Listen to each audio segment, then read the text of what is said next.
પ્રભુ ઈસુના ગૌરવી નામમાં આજની પ્રેમી સલામ. જય મસીહ કી. Praise Lord. હાલેલુયા. પ્રેરિતોના કૃત્યોનું પહેલો અધ્યાય 23મું વચન. ત્યારે યુસફ જે બરશબા કહેવાય છે, જેની અટક યુસ્તસ હતી, તે તથા માથ્યસને તેઓએ રજૂ કર્યા. યહૂદા ઇસ્કારિયોતની જગ્યાએ જે વ્યક્તિની પસંદગી કરવાની હતી, એમાં બે નામ આવ્યા. પુનરુત્થાનના સાક્ષી બનનારા ગુપ્ત શિષ્યો કેટલા બધા હતા.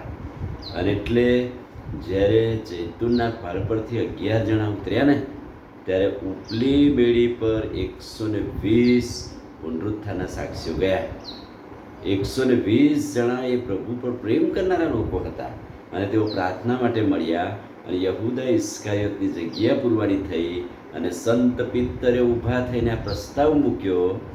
ત્યારે વિશ્વાસથી બે વ્યક્તિઓના નામ આવ્યા, યુસફ બરસબા અને માથિયસ. બંને બહુ જ સારા, વિશ્વાસુ, ગુપ્ત પ્રભુના શિષ્યો, અને બંને જણા પુનરુત્થાનના સાક્ષી હતા.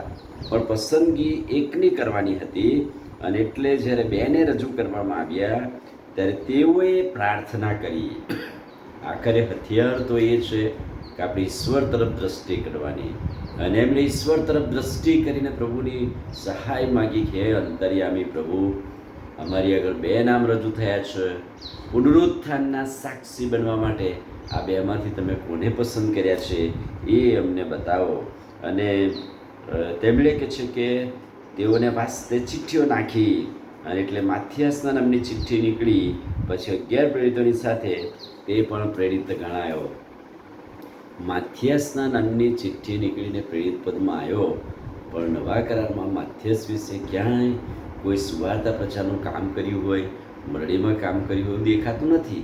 એનો અર્થ એવો નહીં કે પુનરુત્થાનનો સાક્ષી નથી. યુસફનું નામ ના નીકળ્યું તો એ રિઝાઈને ચાલ્યો ગયો અને પુનરુત્થાનના સાક્ષી નથી બન્યો એવું નથી, એ બન્યો જ છે. પણ ઈશ્વરની યોજનામાં 12 પ્રેરિતોમાં એ ગણાય એવું જરૂર છે. આ બે નામ આજે સવારે આપણને ઉત્તેજન આપે છે. પાઉલ, સંત પાઉલ કે પ્રેરિતોના કૃત્યો 15મો અધ્યાય અને 22મા વચનમાં યુસફ બરબસા અને યહૂદા બરસબા. હવે ઘણા એમ કહે છે કે કદાચ બંને ભાઈઓ હોઈ શકે, અથવા તો એકનું એક નામ હોઈ શકે. પાઉલ અને બારનાબાસની સાથે સિલાસ અને યહૂદા બરસબાને અંત્યોકથી મોકલવામાં આવે. આ મોકલવામાં આવે મંડળીમાંથી, અને પસંદગી થાય. આ કદાચ ઘણા ખુલાસાકારકો એમ કહે છે કે આ બરસબાઈ એ જ હોય, અને એ ગુપ્ત શિષ્ય રહ્યો. પ્રભુની સેવાને માટે જ્યાં સુધી પૃથ્વી પર જગત પર રહ્યો ત્યાં સુધી ગુપ્ત શિષ્ય તરીકે રહ્યો. પણ જ્યારે જરૂર પડી મંડળીને અને એને મોકલવામાં આવ્યો, ત્યારે કહે છે કે બહુ સહર્ષ તે શિષ્યોની સાથે ગયો. હંમેશા પ્રભુ હતા ત્યારે પણ પ્રેરિતોની સાથે તેઓ રહ્યા, બંને જણા જ્યારે પ્રભુ હતા ત્યારે. અને એટલે પ્રભુનું વચન કહે છે કે 12 પ્રેરિતોમાં એમની પસંદગી થાય એ જરૂરી હતું. અને એટલે બંને ભાઈઓ એ ઈસુની સેવાને માટે શરૂઆતથી જ કહે છે તેઓ હતા. એટલે કે યોહાન બપ્તિસ્માથી માંડી એટલે પ્રભુના બપ્તિસ્મા થયા ત્યારથી લઈને છેક વધસ્તંભ સુધી પુનરુત્થાનના સાક્ષી તેઓ રહ્યા છે. પણ કોઈક રીતે 12માં એમની પસંદગી થાય એ જરૂરી હતું. અને એટલે આ ચિઠ્ઠીઓ નાખવામાં આવી. નીતિવચન 16 અને 33 ચિઠ્ઠી ખોળામાં નાખવામાં આવે છે, પણ તે બધાનો નિર્ણય યહોવાના હાથમાં છે. ચિઠ્ઠી નાખવી એ તો એક પદ્ધતિ છે, પણ નિર્ણય ઈશ્વરના હાથમાં છે. અને આખરે તેઓએ એ નિર્ણય સ્વીકાર્યો. પ્રકટીકરણનું પુસ્તક 21મો અધ્યાય 14મું વચન. નગરના કોટના પાયાના 12 પથ્થર હતા, અને તેમના પર હલવાનના 12 પ્રેરિતોના નામ લખેલા હતા. એટલે કે આ એવા કેટલાય 12 પથ્થર હશે પુનરુત્થાનના સાક્ષીના. અને જેમ જેમ જેઓ પ્રભુની પુનરુત્થાનના સાક્ષી બનતા હશે, તેમ તેમ એ પથ્થર ત્યાં રચાતો હશે. 120 લોકોની વચ્ચે માથિયાસની પસંદગી થઈ. એ જબરજસ્ત ગુપ્ત શિષ્યની પસંદગી કહેવાય, કે જેની લાયકાત હતી કે યોહાન બપ્તિસ્માથી લઈને પુનરુત્થાન સુધી સાક્ષી બન્યા. બંને સારા સેવકો હતા. એમ કહેવાય છે કે એક જ પસંદગી કરવામાં બે પથ્થર લેવામાં આવ્યા. એક પથ્થર પર એમ અને બીજા પથ્થર પર બી લખવામાં આવ્યું. એમ ફોર માથિયસ અને બી ફોર બરસબા.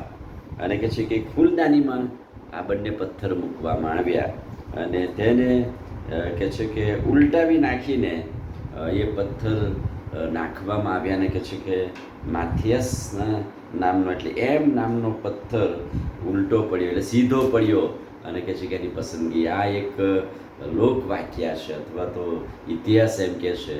પણ કદાચ એમની પદ્ધતિ હતી કે ચિઠ્ઠીઓ નાખવામાં આવી, પ્રાર્થના કરવામાં આવી, નામ લખવામાં આવ્યું અને કે છે કે જે નામ નીકળ્યું એ પુનરુત્થાનના સાક્ષી બન્યા, ના નીકળ્યા નહીં.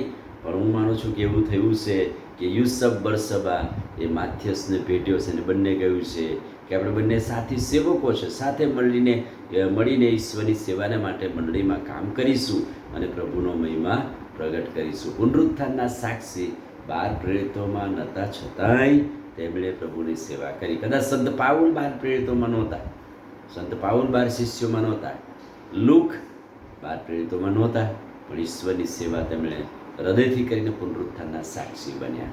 આમીન પ્રાર્થના કરીએ. ભલા પ્રભુ આજે સવારે તમારા ખાતરીદાયક અદ્ભુત વચનને માટે આભાર. વચનના પ્રકાશમાં અમને દોરો. પ્રભુ ઈસુના નામમાં માંગીએ છીએ, સાંભળો ને માન્ય કરો. આમીન. God bless you.